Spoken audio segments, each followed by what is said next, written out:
இது பத்ரு போர், நம்பிக்கைக்கும் பெரும் சோதனைக்கும் இடையிலான மோதல். பெரும் வெற்றிகள். இந்த வெற்றி இஸ்லாத்தின் எழுச்சியின் தொடக்கம். ரமலான் மாதத்தின் ஒரு காலை, மதீனாவுக்கும் மக்காவுக்கும் நடுவே இருக்கும் இந்த அமைதியான பாலைவனம் சில மணி நேரங்களில் வரலாற்றை மாற்றப் போகிறது. இது பத்ரு. மக்காவில் முஸ்லிம்கள் பல ஆண்டுகள் துன்புறுத்தப்பட்டனர். அவர்களின் வீடுகள் பறிக்கப்பட்டன, சொத்துகள் எடுத்துக்கொள்ளப்பட்டன. பின்னர் அவர்கள் மெடினா நகரத்துக்கு ஹிஜ்ரத் செய்தனர். ஆனால் மக்காவின் குறைஷ் அவர்களை அமைதியாக விடவில்லை. அந்த நாட்களில் மக்காவின் பொருளாதாரம் வர்த்தக காபிகள் மீதுதான் இருந்தது. சிரியாவிலிருந்து ஒரு பெரிய காபி திரும்பி வந்தது. அதை தடுக்க முஸ்லிம் படை வெளியேறியது.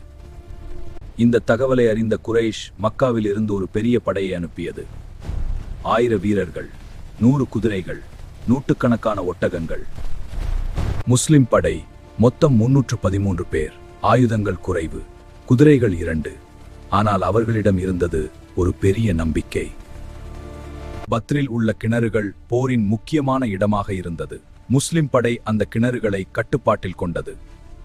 அது போரின் ஒரு முக்கியமான தந்திரம். போர் தொடங்குவதற்கு முன் ஒரு பழைய அரபு மரபு இருந்தது. ஒரு வீரர் முன்னே வந்து சண்டை போடுவது.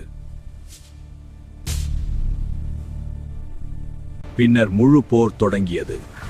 பாலைவனத்தில் தூசி எழுந்தது, குதிரைகள் ஓடியது, வீரர்கள் போராடினர். எண்ணிக்கையில் குறைவு இருந்தாலும் முஸ்லிம் படை அசாதாரண தைரியத்துடன் போராடியது. போர் மெதுவாக முஸ்லிம்களுக்கு சாதகமாக மாறியது. போரின் முடிவில் குறைஷ் படை 70 பேர் கொல்லப்பட்டனர், 70 பேர் கைதானார்கள்.